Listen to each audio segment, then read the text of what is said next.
Alright, this is Ben's life story part 2. Got interrupted there for a second. So let's see. Well, I have one memory I have from when I was 7 years old. My dad got me a mini bike. I remember that was pretty cool. My first mini bike. And then back to 6th grade when I was 12 or so. My dad taught me how to started showing me how to drive. I was able to drive him around, taking places, things like that. And then, let's see, I got my first shotgun that year too. First 12-gauge shotgun, learned how to shoot a gun. And got my first job, actually. That was a big year, I guess, when I was 12. My first job, I worked at the local goat farm up about, maybe half a mile or a mile up the road from me in Ware there. Made $2 an hour. I worked 2 hours a day, every day after school, so from like 3 to 5. Monday through Friday, so that was a total of 2 hours a day times 5 days a week is 10 hours times $2 an hour. I made like $20 for the week. And what I used to do is I used to clean out the goat barn, the stalls where the goats stayed, and had all the poop in there. So I'd shovel it out and clean them out. And there was one goat I remember. They let me name him and take him to the 4-H shows and start trying to show him around. See if I could win any contest with him. I named him Macaroni because that was my favorite food back then, apparently. That was kind of cool. I remember that. Let's see what else. So then after that, we moved to Keene. And I stayed there for the rest of my school year. But I was pretty shy at that point, so it was funny because I started out in Keene way back in 1st, 2nd grade, 3rd grade maybe. Took 3 or 4 years off and then came back, so I kind of knew some of the people, but I didn't really remember them, and I was too shy. But either way, I was pretty shy. And I think it was 7th or 8th grade. I met my best friend Larry. Still best friends with him, although I don't talk to him all that much. Both got pretty busy lives. He has the pizza place up in Bells Falls. I think you probably know. Been up there a few times. Anyway, that's when I met him. Let's see. So I didn't do much. I played, as far as sports go, I played 1 year of baseball, maybe 2 years of baseball back in like 1st, 2nd grade. For some reason, I didn't really stick with it. Didn't really like it all that much. Maybe I was too busy hanging out with my friends and doing other crazy stuff. I do remember playing one game of stickball, I think we called it. I was probably 2nd or 3rd grade, maybe. We were all standing in the river, and we had sticks and rocks, and we'd throw them and hit them. I remember catching a rock right in my forehead, I think. That was pretty painful. That's a dangerous sport. Don't do that one. And let's see. I remember one other incident when I was in like 1st grade. Someone threw a brick at my head. Can you believe this? Maybe this is why I got no memory. All these rocks and bricks to the head probably affected my memory, my brain somehow. Maybe. I don't know. Let's see what else. Back to 7th grade.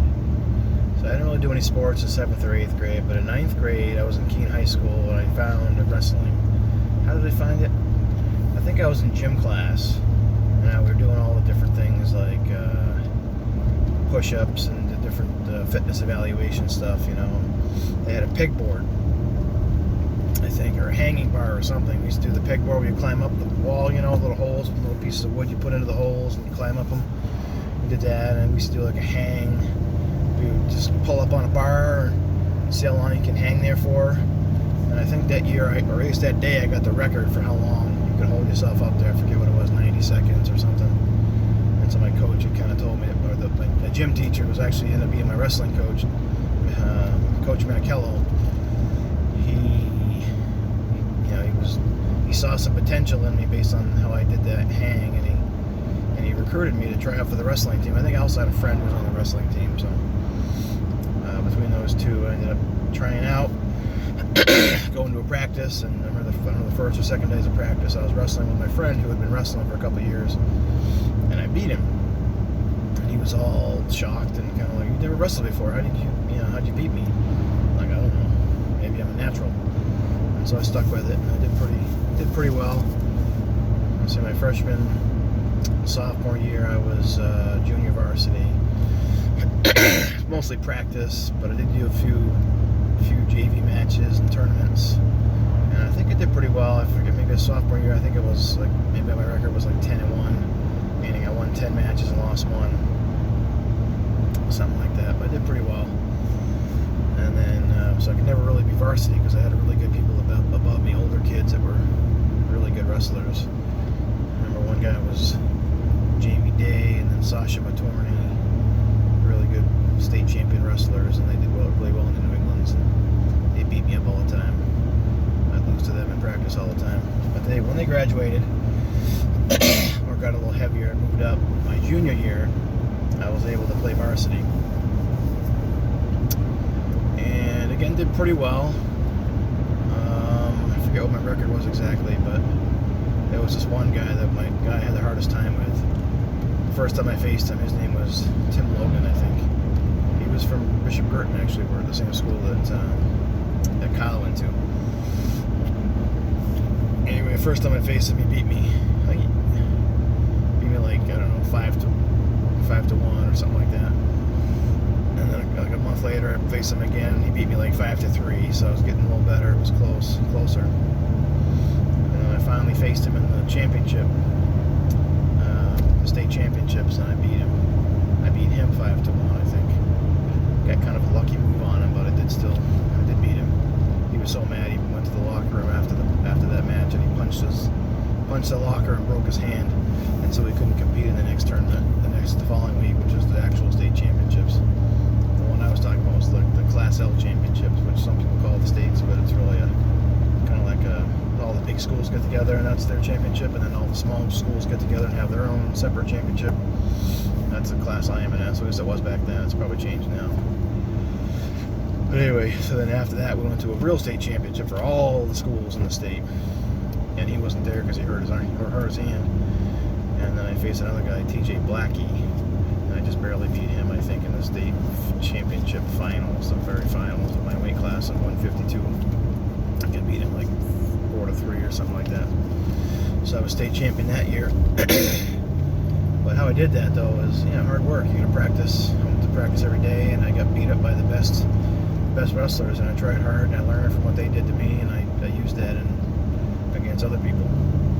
And also, I worked out quite a bit. I did a lot of.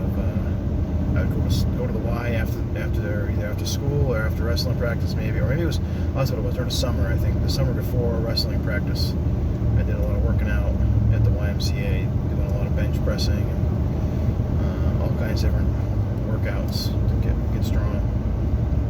And that year, I came back really in good shape and did pretty well because of it, I think. This following year, my senior year, I didn't do that. I didn't work out much because I was already a champion. I was getting a little cocky, and I didn't think I needed to work out as much, but ended up me being injured. I think it was around the Christmas tournament in Keene. Someone, I don't know, fell down on top of me or something, or I pulled them on top of me and it hurt my shoulder.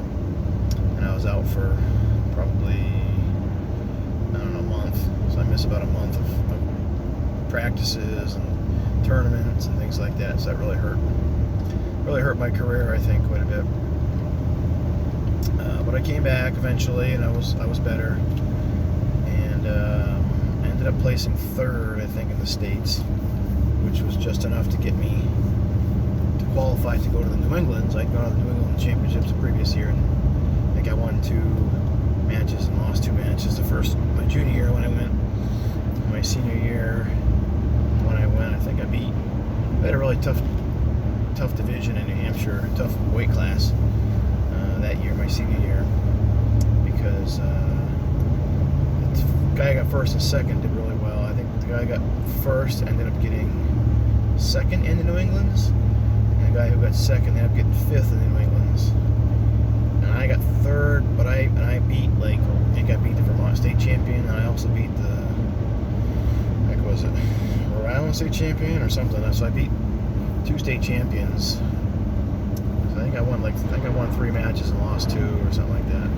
One of the ones I lost was the same guy I lost to in the state championships, who got second or first or second, I forget which now. But anyway, I ended up not being able to place in the New England championships. But yeah, I had a last time I ever wrestled for a school for a team. I did eventually in wrestling. I did try a little bit after high school. I never went to college for wrestling, but I did a few tournaments with Steven here and there, just kind of for fun, like at the YMCA and places like that. Did okay. Ended up doing some judo. Did judo for a couple of years. Did some tournaments. Eventually got my brown belt. I did pretty well in tournaments. I think I've got state championship for New Hampshire one year. State champion for Vermont maybe, or Massachusetts. I forget. A couple different state championships. Did quite a bit of tournaments. I went to New York for one tournament. Traveled quite a bit for that. That was kind of fun for a while. But I got kind of burnt out with that. So back up, we go back to high school. I did pretty well. I always got A's and B's. I was a pretty smart kid, although I tried really hard too. It didn't come naturally to me. It was something I had to really try hard at. I was pretty shy, and I was deathly afraid of being called on in class and looking like a fool. So I always studied hard and did what I was supposed to do, so that nobody would call on me. Stupid. So that's probably the only reason I did real well. I did fairly well in high school was because of my fear of getting called on. But I was pretty shy. I didn't have a lot of friends. I hung out with people in the wrestling team, and we were social during wrestling, but I never really went outside. Hung out with people outside of class too much. Or outside of wrestling. Had my buddy Larry, and Art actually too was another Greek friend of ours. The three of us did quite a bit outside of school, but that was about it as far as friends outside.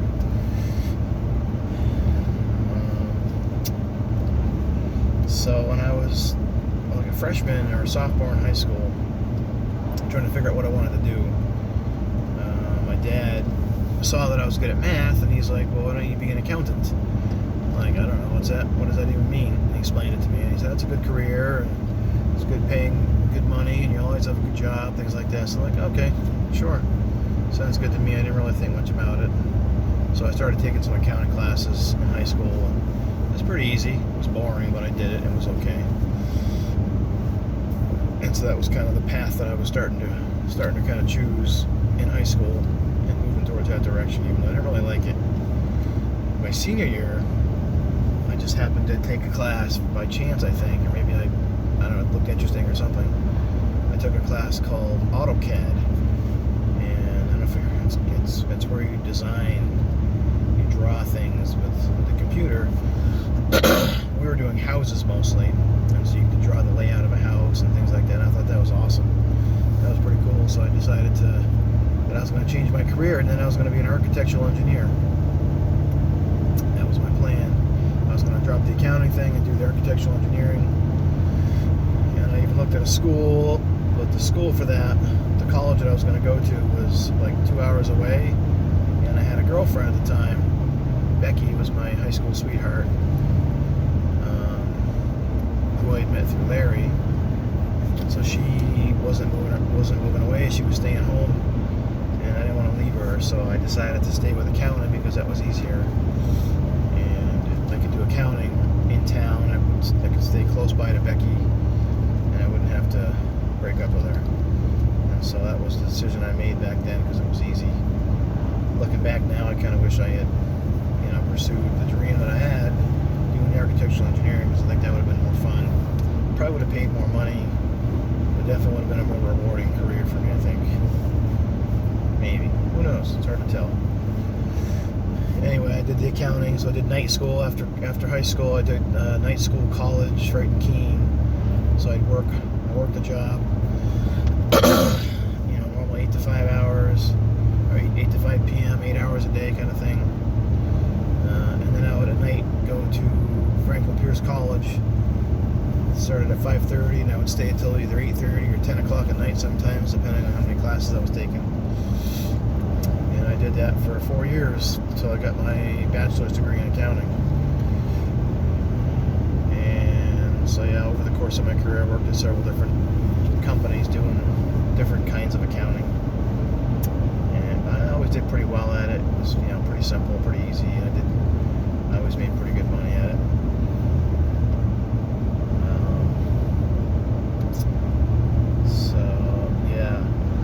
So at some point, I had a dream. I always had dreams of owning businesses and being rich, having lots of money, being successful, things like that. I kind of lost that somewhere, but at one point I did have a goal to have my first business by the age of 25, and so I did that. I opened up a candy store in Keene, and right about that same time, I had met Kat, was my girlfriend at the time, Jackson's mother. Jackson had just been born, so he was a baby, a few months old, I think, right when we opened up the first candy store. And it was in a small little basement underneath Greenwald Realty off of Main Street in Keene. And you couldn't really get to it unless you went around behind the building. It was kind of hard to find. So we didn't do real well there, so we ended up moving it down across from where the junior high used to be, at the bottom of Washington Street there by the police station, or I think it used to be there too, it's not even there anymore. But that was a much better location, right across from the school where the kids were, and a lot of visibility on the street, that kind of thing. So we did a little better there. But still wasn't doing great because I just wasn't really that passionate about candy. And I loved candy, that's kind of why I decided to do candy, because I personally liked it. But as far as having it as a business, it was kind of boring. It was exciting to own a business and just to have your own space and have your own name on the wall, kind of thing, and know that was yours. And that was pretty cool. We named it Candylicious. That's kind of like a little funny word. Candy and delicious, kind of put those two words together, and you get Candylicious, So we thought that was a pretty clever word, although some people didn't quite understand the name, misunderstood it, and misinterpreted it as something else, but that's a whole other story. Anyway, so I ended up closing the candy store down, giving up on that, and going back to regular accounting. I was still doing accounting stuff during that whole time. I was just doing the candy store at night, and Kat would work the business during the day. And so there were some things I learned from it for sure. And a few years later, actually, after Kat and I broke up, and I was in Greenfield, Massachusetts at the time, I decided to open up the candy store again.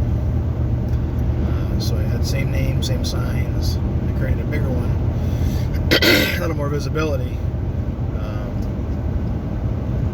But also, I changed some things up. It was a little better location. I had more candy. I made some of my own candy instead of just having all the stuff brought in.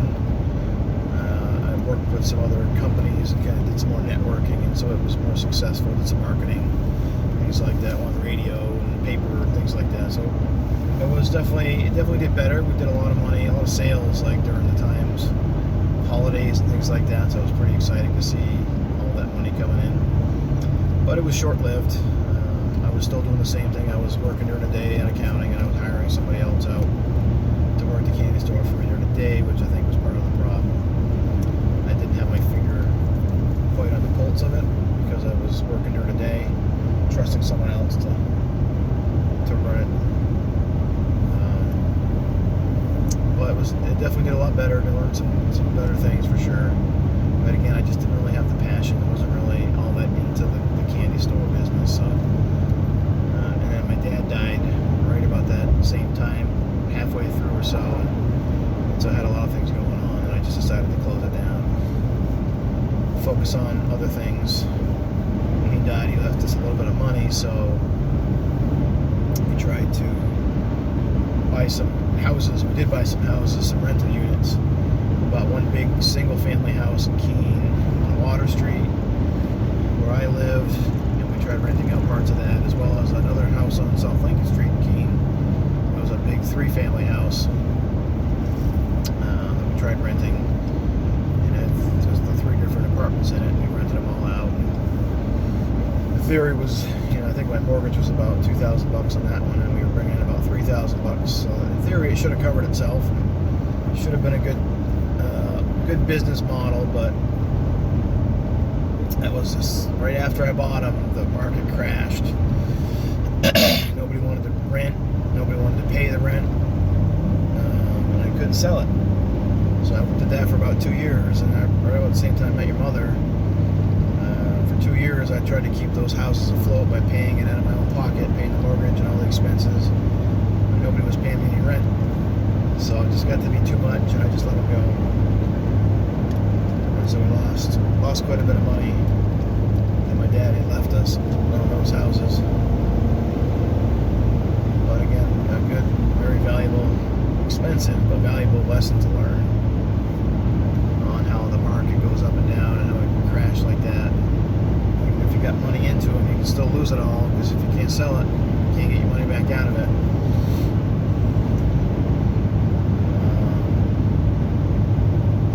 So yeah, right around then I was like, I don't know, 29, 30, 31 years old. I just met your mom. We started dating. And I moved in with her in Nashua. And then she got pregnant with William. And we got married right before we got married, and then William was born. Somewhere, and then we moved over to Lineborough for a little bit. Moved to Lineborough because we wanted a house. In Nashua, we were just renting a condo. We needed more space for the kids and such. So we moved to Lineborough. I had to fix up that house quite a bit. Needed quite a bit of work to it. And so William was born, and then I went to the Air Force. Trying to had dreams of becoming an Air Force. Pilot would have been cool, but my eyes weren't good enough, my ears weren't good enough, my health wasn't perfect like it needed to be. But so I wanted to be an aerospace engineer for a little bit. Thought by going to the Air Force, that would help get me a foot in the door with that career. So I tried that. Didn't end up being quite what I was hoping. It was some good fun learning experiences, but again, it was not real fulfilling. It wasn't really for me. It was a lot of younger guys. They didn't really want to work real hard, and I couldn't do the traveling and actually make a difference like I wanted to. So I ended up leaving after just my first tour of 6 years. Yeah, the Air Force, I was gone for 4 months, basic training and tech school, and I forget who it was. It was Erica, Kyle, Jackson, and Sam. Will probably was born then. Came to visit me down when I graduated Air Force basic training. Maybe again when I was in tech school. When I came home, I had to work full time down in Massachusetts. That was a little bit tricky too. I think I stayed down there most of the time. Came back to visit up in New Hampshire here and there.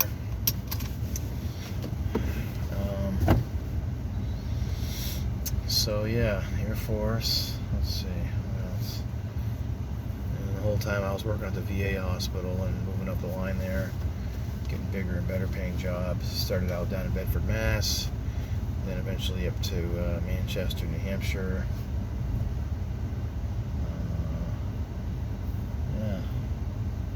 I think that pretty well brings us to date.